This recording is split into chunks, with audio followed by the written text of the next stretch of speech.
Hello friends. China exposed. చైనాలో ఉన్న పేదరికం బయటపడింది. ఇప్పటి వరకు జరుపుతున్న చైనా ప్రాపగండా బయటపడింది. రీసెంట్‌గా ఎక్స్ నుంచి ఇన్‌స్టాగ్రామ్, యూట్యూబ్‌లలో చైనాకు సంబంధించిన కొన్ని వీడియోసు వైరల్‌గా మారాయి ఫ్రెండ్స్. నిజంగా ఇండియన్స్ మాత్రం చైనాని వదలటం లేదు.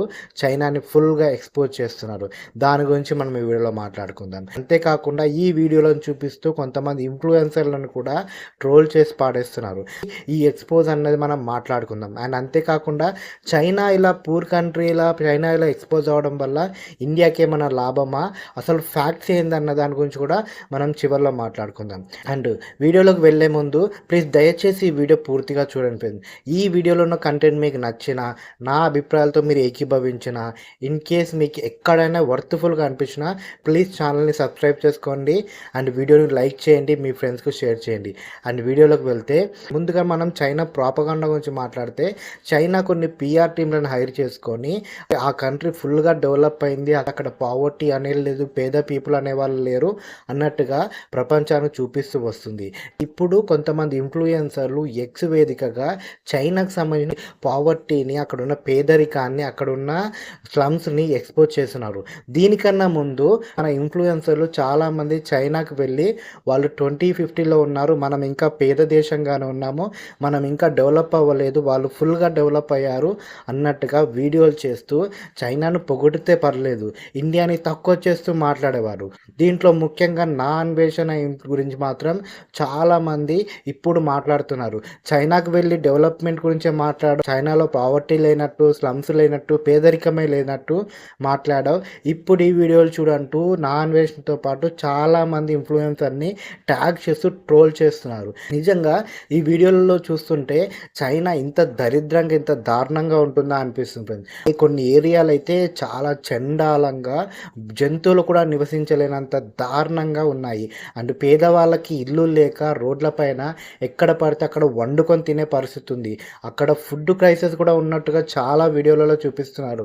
అంతేకాకుండా కొన్ని రెస్టారెంట్ల వాళ్ళు చెత్తలో పాడేసిన వాటిని మళ్ళీ దాంట్లోంచి తీసుకెళ్ళి మళ్ళా రెస్టారెంట్లో పెట్టి అమ్ముతున్న వీడియోలు కూడా కనిపిస్తున్నాయి. నిజంగా చైనాను ఒక రకంగా ఒక డెవలప్డ్ కంట్రీగా చూపించిన చాలా వీడియోలు చూశాక ఈ వీడియో చూస్తే ఇది చైనానేరా అనిపించేలాగా ఉన్నాయి. అంతేకాకుండా ఇక్కడ మెట్రోలలో అలాంటి వాటిలలో ఈ యానిమల్స్ ఇలాంటివి ట్రావెల్ చేయడము, అండ్ అక్కడ సివిక్ సెన్స్ లేకుండా ఎక్కడ పడితే అక్కడ యూరినేట్ చేయడము, ఇలాంటి వీడియోలు చాలానే ఉన్నాయి. అంతేకాకుండా పబ్లిక్ టాయిలెట్ వంటివి ఎంత చండాలంగా ఉన్నాయంటే మనుషులు వెళ్ళడానికి కూడా వీల్లేనంత చండాలంగా, క్లీనినెస్ లేదు, ఏం లేదు. ఇవన్నీ ప్రపంచానికి చూపించకుండా చైనా ఒక రకమైన ప్రాపగండా నడిపింది ఇన్నాళ్ళు. ఇప్పుడు చైనా ఫుల్గా ఎక్స్పోజ్ అయింది అన్నట్టుగా ఈ వీడియోలు నడుస్తున్నాయి ఫ్రెండ్స్. నిజంగా చైనా గురించి మాత్రం మనం ఇలా ఊహించుకొని ఉండము. ఎందుకంటే మనకి ఇప్పటి వరకు చైనాని చూపించింది ఒక రకము, ఇక్కడ చైనా నిజస్వరూపం వేరేలాగా అనిపిస్తుంది. అండ్ అంతేకాకుండా ఇక్కడ ఇండియాలో క్యాస్ట్ సిస్టమ్ ఉంది, క్యాస్ట్ సిస్టమ్ వల్లనే ఇండియా డెవలప్ అవ్వలేదని మాట్లాడే చాలామందికి చైనాలో కూడా క్యాస్ట్ సిస్టమ్ ఉందంటారుగా, ఇది 4 రకాలుగా ఉన్నట్టుగా, దీంట్లో చాలా కింద ఉన్న వాళ్ళని దారుణంగా చూస్తారన్నట్టుగా, వాళ్ళని కేజులలో వాళ్ళని ఒక యానిమల్స్లా ట్రీట్ చేస్తారన్నట్టుగా కూడా అక్కడ వీడియోలు ఎక్స్పోజ్ అవుతున్నాయి ఫ్రెండ్. నిజంగా చైనాకు సంబంధించిన ఇలాంటి వీడియోస్ ఇప్పుడు చాలా ఎక్స్లో, ఇన్స్టాగ్రామ్లో సర్క్యులేట్ అవుతూనే ఉన్నాయి. చైనాకు సంబంధించిన నిజాలు బయటికి వస్తూనే ఉన్నాయి. మన ఇండియన్స్ ఎందుకు దీన్ని ఇంతలా సర్క్యులేట్ చేసి రియాక్ట్ అవుతున్నారంటే ముఖ్యమైన కారణం ఏంటంటే ఈ ఇన్ఫ్లుయెన్సర్లు, చెప్పాను కదా నా అన్వేషణ అని కొంతమంది ఇన్ఫ్లుయెన్సర్లు చైనాకి వెళ్ళి 2050లో ఉంది అండ్ మనం పేదరికంలో ఉన్నాం, మనం డెవలప్ కామన్నట్టుగా మాట్లాడారు కదా, వాటిని ట్రోల్ చేస్తూ ఈ వీడియోలు ఇస్తున్నారు. అండ్ అంతేకాకుండా చాలామంది ఫారెన్ సంబంధించిన ఇన్ఫ్లుయెన్సర్లు ఇండియాకు వచ్చి ఇండియాలో ఉన్న స్లమ్స్కి వెళ్ళి అక్కడ వీడియోలు తీసి అక్కడున్న వాటిని చూపిస్తూ, అక్కడున్న పేదరికాన్ని చూపిస్తూ, ఇండియా ఇలా ఉంది, ఇండియాలో పేదవాళ్ళు ఇలా ఉన్నారు అని చూపిస్తూ డబ్బులు సంపాదించుకుంటా, అంటే ఇండియాని ఒక పేద దేశంగా ప్రపంచానికి చూపిస్తూ ఇన్నాళ్ళు ఈ ఇన్ఫ్లుయెన్సర్లు అంతా డబ్బులు సంపాదించారు.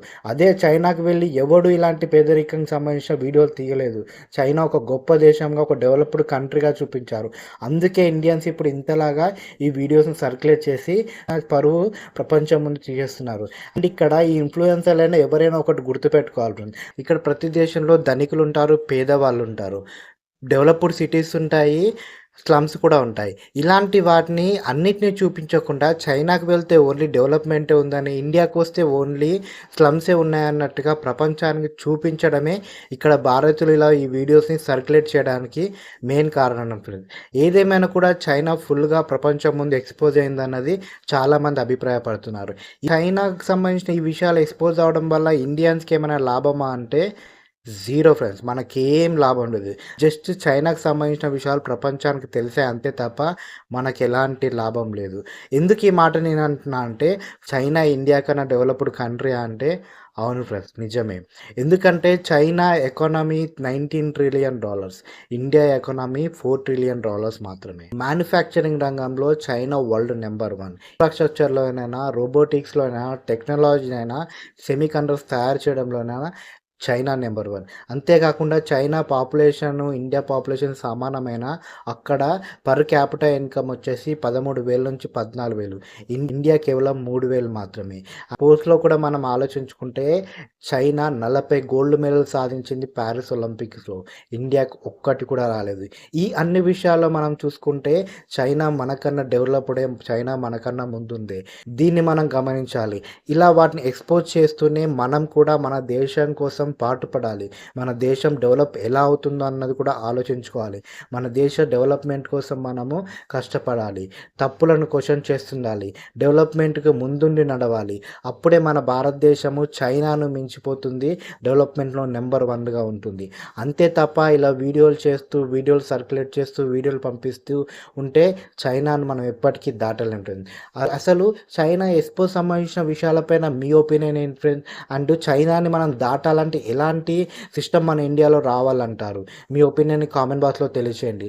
అండ్ మొదటిసారిగా మా ఛానల్‌కి వస్తే ప్లీజ్ మా ఛానల్‌ని సబ్స్క్రైబ్ చేసుకోండి. మాకు మీ సపోర్ట్ ఇస్తూనే ఉండండి. Thank you friends.